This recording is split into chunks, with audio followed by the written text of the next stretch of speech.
Hello class six welcome students Allen public school Netrana की online classes Elon educare में आप सबका स्वागत है। आज की वीडियो है आपके ज्योग्राफी के second chapter the globe latitudes and longitudes. ठीक है, यानी आज हम ज्योग्राफी का सेकंड चैप्टर स्टार्ट कर रहे हैं जिसका नाम है the globe latitudes and longitudes. Globe के बारे में पढ़ेंगे हम, इसमें अक्षांशीय रेखाओं के बारे में पढ़ेंगे और देशांतरीय रेखाओं के बारे में पढ़ेंगे। ठीक है, stepping in. Let's begin with a simple activity. Take a plastic ball and purse it with a knitting needle as shown in the figure.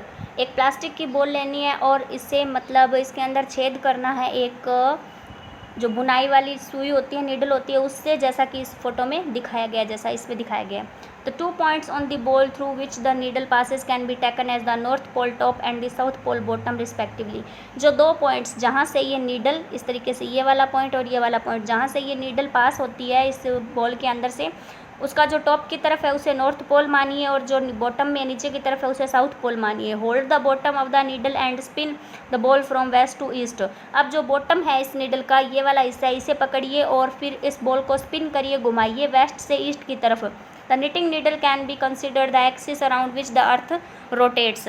जो निटिंग नीडल है, ये बुनाई वाली जो सुई है, वो क्या है, इसकी एक एक्सिस की तरह काम करेगा, एक अक्ष की तरह काम करेगा जिसके ऊपर अर्थ, विच द अर्थ रोटेट्स, जिसके चारों ओर अर्थ घूमती है, यानी कि ये इसका अक्ष है, इस पर अर्थ पूरी जो है वो इस ऐसे घूमती है। ठीक है, तो अब हम देखते हैं अर्थ के बारे में। The earth shape and size, earth का शेप और उसका साइज। The earth is spherical in shape, earth जो है वो शेप में गोलीय है। Slightly flattened at the poles, और ऊपर और नीचे के जो पोल्स हैं, किनारे हैं, वहाँ पे थोड़ा सा फ्लैट है। And bulging out on the equator, और जो इसकी भूमध्य रेखा है वहाँ पे ये थोड़ा उभरा हुआ है। The bulge at the equator is due to the centrifugal force which acts outwards due to Earth's rotation. जो बीच का भूमध्य रेखा पर जो हिस्सा है इसका, वो जो उभरा हुआ है, वो किस वजह से है, वो अपकेंद्रीय बल की वजह से है। Which acts to Earth due to Earth rotation, जो कि outwards due to Earth rotation, जब अर्थ रोटेट करती है तो वो एक्ट करता है आउटवर्ड्स यानी बाहर की तरफ, इसलिए वो हिस्सा उभरा हुआ है। This shape of earth is best described as a geoid, ये जो शेप है अर्थ की वो अच्छी तरीके से डिस्क्राइब की गई है, बेस्ट डिस्क्रिप्शन है जिससे जॉइड बोला जाता है, मीनिंग अर्थ शेप्ड, यानी अर्थ की शेप। The Earth's polar diameter is 12,720 kilometer and polar circumference is 40,008 kilometer. These are less than its equatorial diameter and circumference, which are 12,760 kilometer and 40,075 kilometer respectively. जो मतलब अर्थ का पोलर डायमीटर है ना, polar ऊपर किनारों पर जो डायमीटर है वो तो है 12,720 किलोमीटर, और जो पोलर सर्कमफ्रेंस है यानी किनारों पर जो इसकी परिधि है पोलर पे, वो है, घेरा जो है वो भी 40,008 किलोमीटर है। और जो लेस देन, जो these are less than its equatorial diameter, इसका इक्वेटरल डायमीटर और जो भूमध्य रेखा के पास जो इसका डायमीटर और इसकी जो घेरा है, परिधि है, उससे कम है, और वो कितना है 12,760 किलोमीटर और 40,075 किलोमीटर है। अब हम देखेंगे ग्लोब के बारे में। ग्लोब क्या होता है? An accurate representation of the earth surface is made by a small spherical model called the globe. एक एक्यूरेट रिप्रेजेंटेशन होती है अर्थ की शेप की, और इसे एक छोटा शेफ्रिकल यानी गोलीय मॉडल बनाया जाता है जिसे ग्लोब कहा जाता है। Globe is mounted on a stand with its axis tilted from the vertical by 23.5 degree. ठीक है, तो ये ग्लोब जो होता है इसे एक स्टैंड पे लगाया जाता है विद इट्स एक्सिस, इसकी दूरी के हिसाब से इसका अक्ष होता है Earth axis and the vertical by 23.5 degree. ठीक है, इससे जो टाइटल वर्टिकली दिया जाता है वो 23.5 डिग्री होता है। The representation of the actual tilt Earth's rotational axis, इसके अंदर मतलब अर्थ का जो रोटेशनल एक्सिस है, रोटेट करने की जो धुरी है, उसका झुकाव एक्चुअल रिप्रेजेंटेशन इसमें दिखाई जाती है, वो इस तरीके से एक्चुअल में थोड़ा झुकी हुई है। The earth axis is an imaginary line on which it's rotates, जो अर्थ की एक्सिस है, जो उसका अक्ष है, धुरी है, वो मतलब इमेजिनरी लाइन है जिसके ऊपर अर्थ रोटेट करती है। The northern end of its this axis is called the North Pole, इसका जो नॉर्थन एंड है, अंत है, नॉर्थ का किनारा है जिस दूरी पर वो घूमती है, उसे नॉर्थ पोल कहते हैं। While its southern end is called the south pole. The earth rotates on its axis from west to east, earth जो है वो अपनी दूरी पर वेस्ट टू ईस्ट रोटेट करती है। ठीक है, फिर है geographers have devised a pattern of horizontal and vertical lines on the surface of the globe। जो जियोग्राफर्स हैं उन्होंने मतलब एक पैटर्न बनाया है ग्लोब के ऊपर, जिसके अंदर उन्होंने ग्लोब के सरफेस को डिवाइड किया एक पैटर्न में, जिसमें हॉरिजॉन्टल लाइंस और वर्टिकल लाइंस उन्होंने बनाई है। These lines are imaginary and are not actually present on the earth surface। ये सारी लाइन्स इमेजिनरी होती हैं, काल्पनिक होती हैं, जो रियल में अर्थ के सरफेस पे प्रेजेंट नहीं है। The horizontal lines east to west lines are called latitudes, while the vertical lines north south lines are called longitudes। ठीक है, latitudes and longitudes cross each other to form a pattern of networks of lines called a grid। ये lines एक दूसरे को इस तरीके से जब क्रॉस करती हैं तो एक जो जाल बनता है उसे क्या कहा जाता है, ग्रिड कहा जाता है।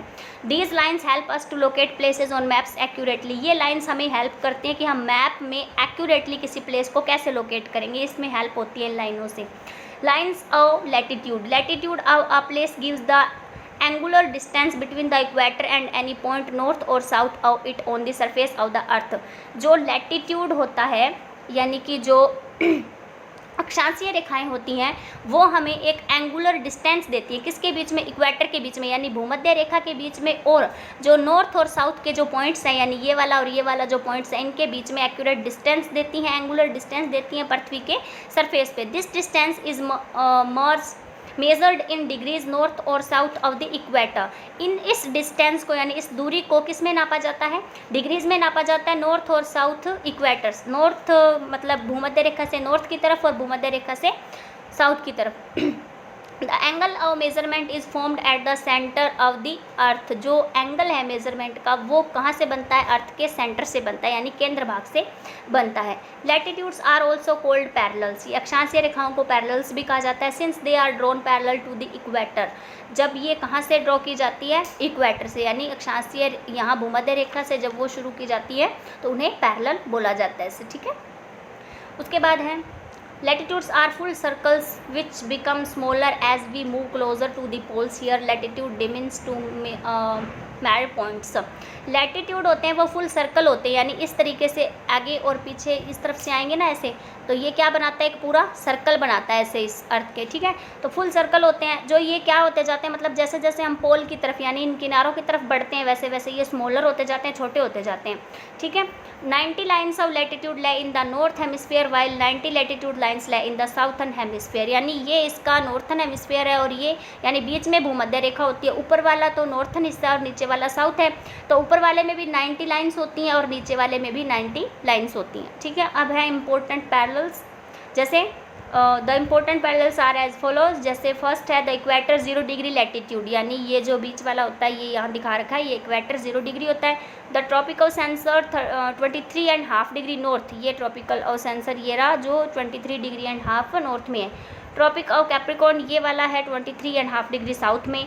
आर्कटिक सर्कल है 66.5 डिग्री नॉर्थ में, ये यहाँ पे, और जो अंटार्कटिक सर्कल है ये 66.5 डिग्री साउथ में यहाँ पे है। ठीक है, तो इस तरीके से कुछ इंपॉर्टेंट पैरेलल्स, कुछ अक्षांशीय रेखाएं हैं। The equator divides the earth into northern and southern hemisphere. जो भूमध्य रेखा है वो अर्थ को 2 भागों में बांटती है, नॉर्थन और southern. The tropical cancer marks the northern limit of the overhead rays of the sun. जो ट्रॉपिकल सेंसर है वो नॉर्थ की तरफ जो सूर्य की किरणों की जो लिमिट है उसे दिखाता है, और ट्रॉपिको कैप्रिकॉर्न है वो यही चीज़ साउथ में डिसाइड करता है। Arctic Circle marks the northern limit beyond which then there can be daylight और darkness for more than 24 hours. जो आर्कटिक सर्कल है वो मार्क करता है नॉर्थ की तरफ कि कितनी मतलब 24 घंटे से ज़्यादा कौन से हिस्से में डे लाइट रहेगी और डार्कनेस रहेगी। और अंटार्कटिक सर्कल के अंदर साउथर्न लिमिट में, साउथर्न डायरेक्शन में अंटार्कटिक सर्कल है जो ये डिसाइड करता है कि डे लाइट और डार्कनेस 24 आवर्स से ज़्यादा कितने हिस्सों में, कौन से हिस्सों में रहेगी। ओके, तो ये आपका चैप्टर है स्टूडेंट्स, इसको आपको रीड करना है अच्छे से और समझने की कोशिश करनी है भी अर्थ की शेप कैसी है, साइज़ कैसा है, इसके अंदर कहाँ लॉन्गिट्यूड, लैटिट्यूड, पैरेलल, सब चीज़ें कैसी हैं, आप इनको समझिए और चैप्टर रीड करिए। Okay, thanks and have a nice day.